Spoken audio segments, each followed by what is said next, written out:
Assalamualaikum warahmatullahi wabarakatuh. Today we'll be presenting about Faraid, cause of inheritance.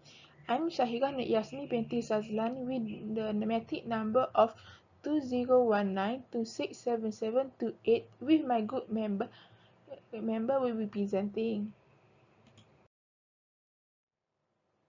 Firstly, Faraid. Faraid, or the law of inheritance in Islam, is also known as Ilmu Faraid, is a science dealing with the law pertaining to the divisional act based on the Sharia in respect of the wealth of a person after a certainty of his or her death, or on the assumption of his or her death. Faraid is a section of the Islamic law that deals with the distribution of the estate of a deceased person among his heirs in accordance with Allah's decree in the Holy Quran and according to the hadith or tradition of the Messenger of Allah. Faraid based on three factors, that is, the Quran, hadith, ijma' and ittijah. The distribution of the estate in Malaysia involves the settlement of all funeral expenses, settlement of debt, testimonial disposition, settlement of any claim of matrimonial property, and division of the residual estate of the deceased in accordance with the principle of Faraid. Thank you. That is all from me. And next with my group member. Assalamualaikum everyone. My name is Noreen Sanabila binti Wesley and I'm from B2443A. My matrix number is 2019 868 and 218.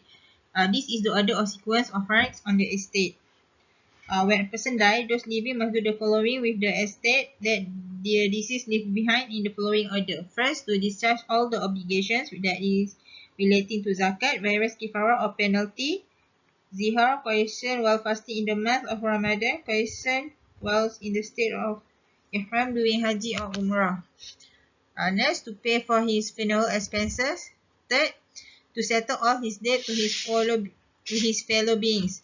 The settlement of such debt shall include the performance of the haji on his behalf if he had not already done so in his lifetime, and the payment of mahar if payment had not already been made. Next, to execute his will. A will is not for present heirs. The amount of estate provided for in a will for disposal shall not exceed one time the remaining estate after the settlement of 1 to 3 above. And last but not least, to distribute the remaining among his heirs after settlement of 1 to 4 above. First, beneficiaries under the Sharia law. A Muslim is allowed to state in the will that specific item to be given to the certain relative, provided the value of any such item does not exceed the value fixed by the Sharia. If the deceased has no debts to pay, if there are no beneficiaries, or if all of them have predeceased the deceased, the estate will go automatically to the Baitul Mal or a public fund maintained by Sharia law. And last but not least, a Muslim may alter the prescribed shares during his or her lifetime by giving outright gift or create the trust. That's all from me. Thank you for listening. Assalamualaikum. My name is Anisa Billah binti Muhammad Nawi. So I will proceed the presentation with the causes of inheritance under Faraid. There are three causes of inheritance, which is nikah or marriage, second is wala, and third is nasab. So firstly is nikah, or by a valid marriage contract in Islam. Second causes are wala. This is a relationship or bondage where the cost for the inheritance of the emancipator to the estate of the emancipated person. Through this, the benefit of the emancipator becomes entitled to inherit from the estate of the slave whom he emancipated, irrespective of whether the emancipator is a male or a female. And for the last causes is nasab, or better known as kinship. Kinship is a relationship through the womb or blood. Through this kinship, the parents or whoever is related with them and the children and whoever is related with them will inherit. That's all from me. Assalamualaikum to Madam Sarwani and all my fellow friends. My name is Nur Shahira binti Muhammad Noor. I will continue the presentation.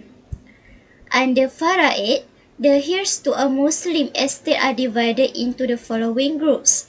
The first that I want to explain is the Quranic heirs, Ashabul Furud. According to the Shafi'i jurists, the Quranic heirs will receive their respective entitlement as determined by the Faraid in one of the following proportions, which is 1/2, 1/3, 1/4, 2/3, 1/6, or 1/8. Relation by affinity. This affects both the wife and the husband. When an infant is surviving by the deceased, the husband will be entitled to 1/4 of the shareholding, otherwise half will be entitled. In the case of the widow, she will have the right to 1/8 of the share of the estate if the deceased husband leave a child.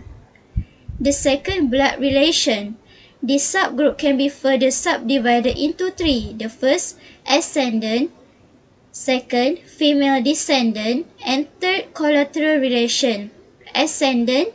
These entitlements are, however, not conclusive and are dependent on other factors, for instance, whether the deceased is married, has children or other siblings.